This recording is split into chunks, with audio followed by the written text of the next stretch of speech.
Bismillah, salam alaikum wa rahmatullah wa barakatuh. Je vais vous lire quelque chose. Et j'aimerais que euh, la première partie du rêve, là, que je vous ai expliqué, la deuxième partie du rêve que je vous ai expliqué, et la troisième partie du rêve que je vous ai expliqué, vous la compreniez cette fois-ci à travers les mots purifiés qu'Allah nous a enseignés. Le chat, ça suffit. Bismillah ar-Rahman ar-Rahim. Alif Lam Mim.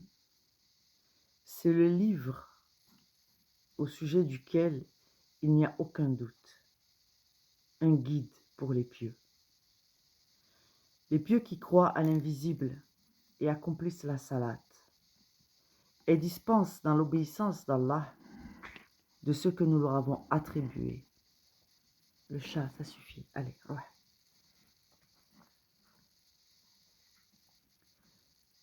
Ceux qui croient à ce qui t'a été révélé, donc le livre, et à ce qui est descendu avant toi, et qui croient fermement à la vie future. Donc là, je vous dis qu'il faut s'attacher fermement à la définition qu'Allah donne des choses, et non pas à la vision fantasmagorique que nous en avons, ou qui va se développer. Donc plein de façons de voir le monde vont sans cesse se relayer, mais dans la façon qu'Allah a de présenter le monde, et la réalité, le bien et le mal, c'est cette valeur qui prédomine, puisque c'est Allah qui règne. Et à partir du moment où c'est Allah qui règne, la loi restera inchangée. Et de ce fait, nous ne pourrons changer la parole de Dieu, puisque nous ne pouvons changer le règne de Dieu. Donc, rappelez-vous que le livre a été transmis par voie orale. Et que quand Allah donne la révélation, il la donne par voie orale. Donc, le règne d'Allah est un règne oral. Vous pouvez changer le livre, de faire des fausses traductions. Les gens vont pouvoir truquer le Coran. Bientôt, on aura du mal à trouver des bons Corans et des bonnes traductions du Coran dans quelques années. Et jusqu'à ce que le Coran soit retiré de la surface de la planète. Le seul Coran qui existera, c'est ce que les gens auront retenu dans leur cœur. Donc, soyons vigilants. Allah dit, ceux qui croient en ce qui t'a été descendu, révélé, donc, et qui est descendu avant toi, donc, parmi la Torah et l'Évangile, qui croient fermement à la vie future. Ceux-là sont sur le bon chemin de leur Seigneur. Le bon chemin, c'est ça en fait, c'est le bon chemin. Donc il faut essayer de rester sur le bon chemin.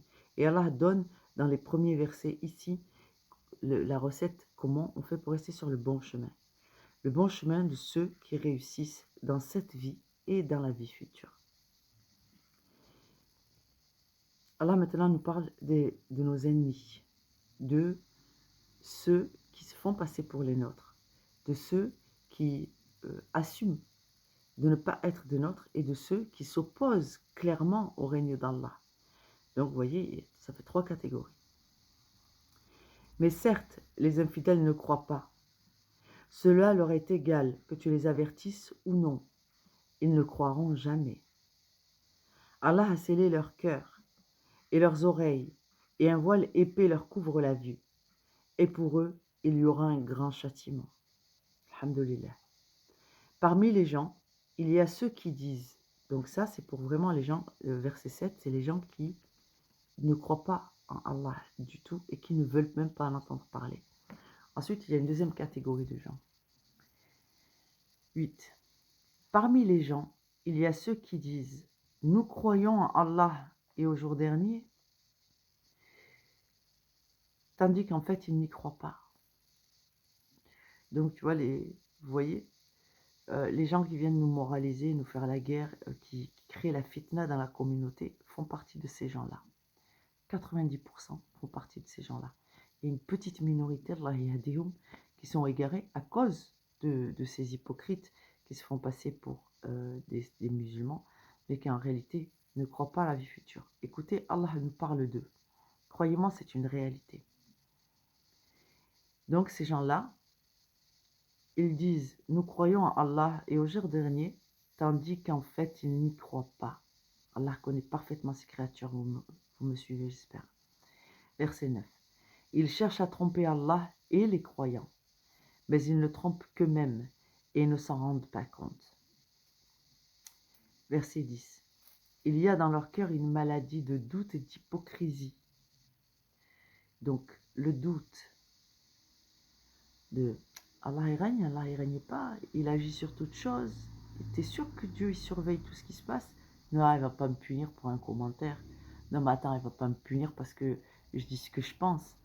Si, c'est quand ce que tu penses n'est pas soumis à la règle d'Allah, de vigilance, de sagesse, de bonté, d'honnêteté, de ne pas blesser et de ne surtout pas t'opposer à l'activité des musulmans quand ils travaillent pour Allah, quelqu'un qui fait la da'wah, maladroit ou pas maladroit, il faut faire des invocations de guidée, de protection pour cette personne, mais certainement pas l'attaquer. Et là, je ne parle pas spécialement pour moi. Là, wallah, je vous jure que mon cœur il est tourné vers ceux qui, au quotidien, cherchent déjà à s'en sortir et qui ont compris qu'il ne faut pas attendre de vivre heureux enfin pour commencer à travailler pour Allah. C'est-à-dire que Allah peut te laisser dans l'épreuve toute ta vie, de ta naissance à ta mort. Si tu attends le moment où ça va être tranquille pour travailler pour Allah, pour faire ce qu'Allah te demande, pour obéir à Allah, eh bien, Allah, tu as le temps de mourir mécréant et tu n'auras jamais fait ton dîn. Donc, moi, par ces paroles, effectivement, qu'Allah me l'accorde, je m'oppose à ces mécréants, à ces gens qui sont hypocrites et qui se dissimulent dans notre communauté. Et je vous appelle, ceux qui m'entendent et qui font partie de ces gens-là, à calmer votre orgueil, à faire preuve d'humilité et à obéir à Allah. Parce que là, c'est le Coran que je suis en train de vous lire. Je ne suis pas en train de vous lire la notice de mon Doliprane. Donc reprenons. Verset 10. Il y a dans leur cœur une maladie de doute et d'hypocrisie. Et Allah laisse croître leur maladie. Ils auront un châtiment douloureux pour avoir menti. Allah a maudit les menteurs. Et encore pire, ceux qui sèment la corruption dans la communauté. Écoute, et quand on les rappelle alors, donc verset 11, et quand on leur dit, ne se met pas la corruption sur la terre, c'est bien ce que nous leur disons, hein, ne se met pas la corruption sur la terre, ils disent au contraire, nous ne sommes que des gens qui font le bien, les muslihin, muslih. Ils ont traduit par réformateurs. Or Allah n'aime pas les réformateurs. Il préfère les gens qui obéissent et qui se soumettent à ce qui a déjà été dicté. Verset 11. Certes, ce sont eux les véritables corrupteurs, mais ils ne s'en rendent pas compte. Verset 11. Et quand on leur dit, croyez comme les gens ont cru, là on parle des gens à qui les livres ont été révélés avant nous. On parle de Adam et sa communauté, alayhi salatu salam. On parle de Yunus et sa communauté, enfin ceux qui ont suivi. On parle de Moussa et les enfants d'Israël. On parle de Ibrahim et de sa communauté. On parle de Yaqub et des croyants. On parle de Yusuf alayhi salatu salam, ainsi que les 12 tribus de ses frères. Subhanallah. On parle des gens qui ont reçu la révélation, qui se sont soumis avant nous. Allah leur dit, croyez comme les gens ont cru. C'est-à-dire qu'on n'a pas changé de livre, on n'a pas changé de version d'islam, on n'a pas changé de version de pratique. Aujourd'hui, les musulmans ont la possibilité, malgré les difficultés, malgré les épreuves, d'atteindre des niveaux comme les sahaba. Parce que, en réalité, ce qu'Allah attend de nous, c'est l'obéissance, la compréhension, l'intelligence, la confiance en lui, la connaissance de son livre, l'acceptation. Subhanallah, je vais insister là-dessus. L'acceptation que ce livre est la vérité, que ceux qui apprennent avec Allah à accepter la volonté d'Allah, que personne ne peut changer la parole d'Allah, ceux-là obtiendront un soutien et une récompense immense d'Allah. Et Allah s'adapte à chaque époque. C'est Allah qui s'adapte. On n'a pas besoin d'adapter les Écritures.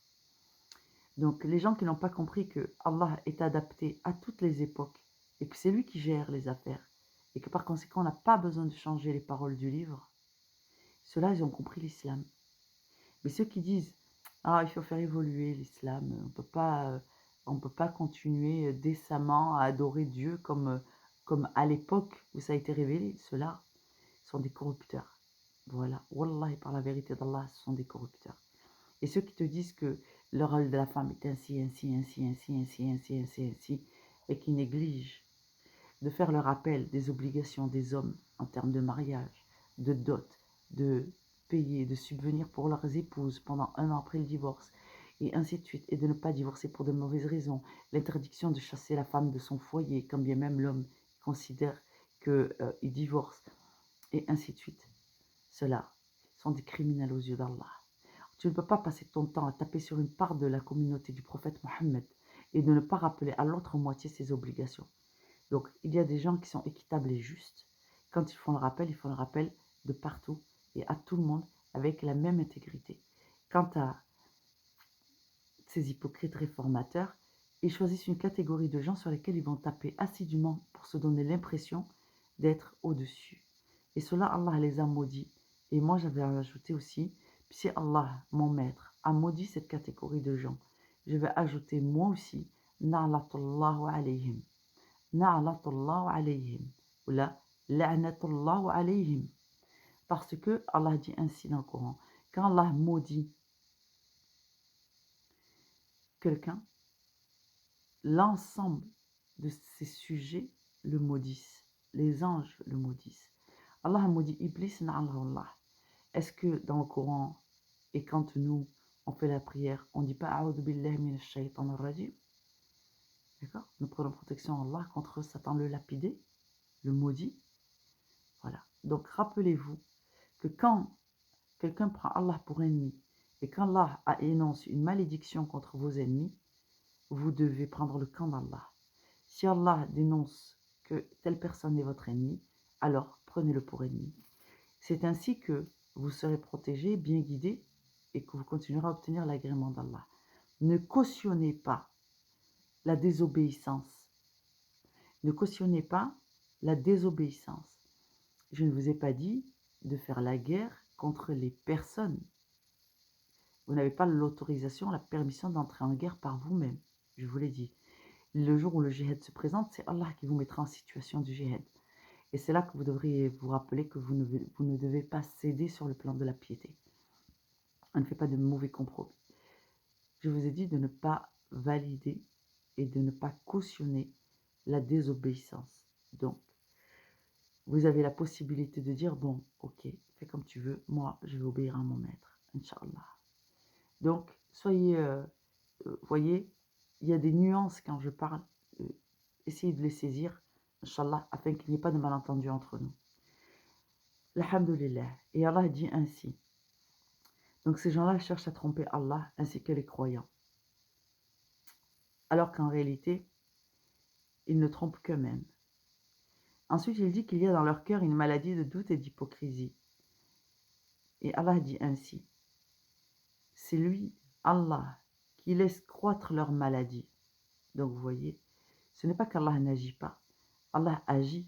Quand il laisse les gens se dévoyer, c'est la volonté d'Allah qui est en train d'agir. Genre, ceux-là, je ne vais pas les récupérer, je ne vais pas les sauver. Je vais plutôt les laisser s'enfoncer. C'est ma volonté, parce que ça fait partie des lois du règne d'Allah. Ils auront le châtiment douloureux. Et quand on leur dit ne se met pas la corruption sur la terre, ils disent bien au contraire, nous ne sommes que des réformateurs. Verset 12. Certes, ce sont eux les véritables corrupteurs, mais ils ne s'en rendent pas compte.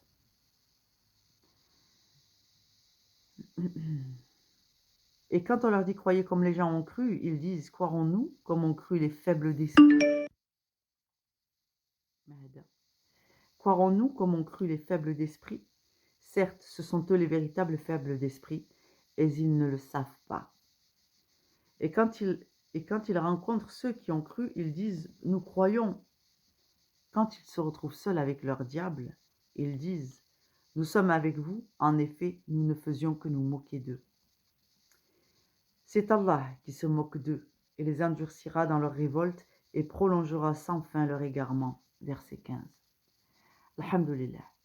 Voilà qui devrait, Inch'Allah, être satisfaisant, suffisant pour répondre à tous ceux qui veulent s'opposer au travail que je fais pour mon maître. et qui me cherchent des défauts. Qu'Allah nous facilite et qu'Allah fasse apparaître les vôtres, Inch'Allah, afin que vous puissiez vous réformer. Là, je parle aux gens méchants. Quant aux autres, Allah istarkom, et Inch'Allah qu'Allah nous préserve, voile nos vies contre, contre ceux qui nous détestent et qui nous veulent du mal, c'est-à-dire un voile de sécurité. Qu'Allah apporte un voile de sécurité sur nos vies et qu'il nous apporte la compréhension, la bonne compréhension du livre ainsi que la guidée. Salam alaikum wa rahmatullahi wa barakatuh.